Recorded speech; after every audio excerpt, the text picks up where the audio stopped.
Менің нәзік жанымда кім түсінер? Дәл осындай атаумен Сарыағаш аудандық мәдениет үйінің өнерпаздары өлеңге адалдықтың, шынайылықтың символына айналған ақиық ақын Мұқағали Мақатаевтың туған күні қарсаңында Сарыағаш ауданында ерекше поэтикалық кеш өткізді. Менің нәзік жанымды кім түсінер? Бұл кештің атауы ғана емес, ақын жүрегінің үнінде естілген тіркес. Өлеңнің қуатын сезініп, Мұқағали жырларын сүйетін жандар бұл жолы да аудандық мәдениет үйіне жиналды. Мұнда Мұқағалидың жүрек жарды жырлары оқылып, поэзия мен музыка тоғысты. Менде бойлан, самал боп есіп өткен, менде бойлан, нөсерді есі кеткен.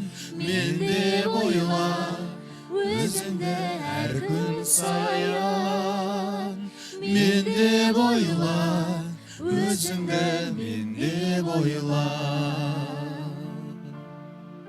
Бұл 6-шы жыл қатарынан өткізіліп келе жатқан дәстүрлі шара. Кеште ақынның жырлары оқылып қана қоймай, оның сөзіне жазылған әндер де шырқалды.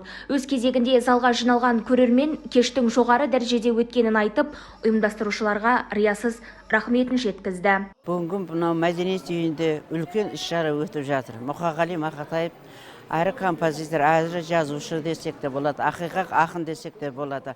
Міне осыған орай біздің өзіміздің мәдениет үйіндегі әртістеріміз десек те болады. Енді осылардың көріністері, осылардың оқыған поэзиялары қандай керемет, адамның жүрегінен орын алады. Енді бұның әрбір ақын, әрбір жазуы, әрбір өлеңінің бәрі де жүректен орын алатын ақынның бірі. Мен әзіргі жастарға айтар едім. Міне осы Мұқағали ақын сияқты, осылар біздің өзіміздің мына көркем өнерпаздарымыз сияқты ақын боламыз десеңіздер, осылардың өнерлерін, осылардың өнерін сіздер қалыптастырып өздеріңізге сіңірсеңіздер болар еді.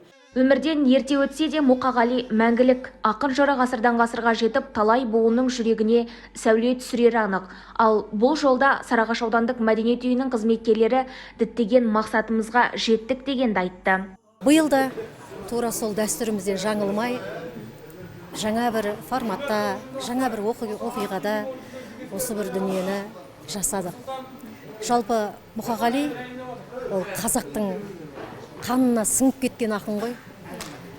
Мына бесіктегі баладан анау 90-дағы атамызға дейін, апамызға дейін Мұқағалидың өлеңін, бір шумақ өлеңін білмейтін жалпы қазақ жоқ. Ағамыздың өлеңдері осындай ұрпақ барда мәңгі жасайды. Қашанда біздің жүрегімізде. Біздің бүгінгі мақсатымыз ұрпаққа ағамыздың өлеңдеріне жазылған әндерін насихаттау деген мақсатымыз орындалды деп ойлаймыз. Ақынның мұрасы халықтың жүрегінде, оның әрбір өлеңі бізге сенім береді, ой салады, жігерлендіреді. Ал мұндай кештер сол ұлы мұраны ұлықтаудың бір жолы болып қала бермек. Халима Мақсатқызы, Ержеп Тұрғынбайұлы, Аман Асылбек, Сәт телеарнасының жаңалықтар қызметі.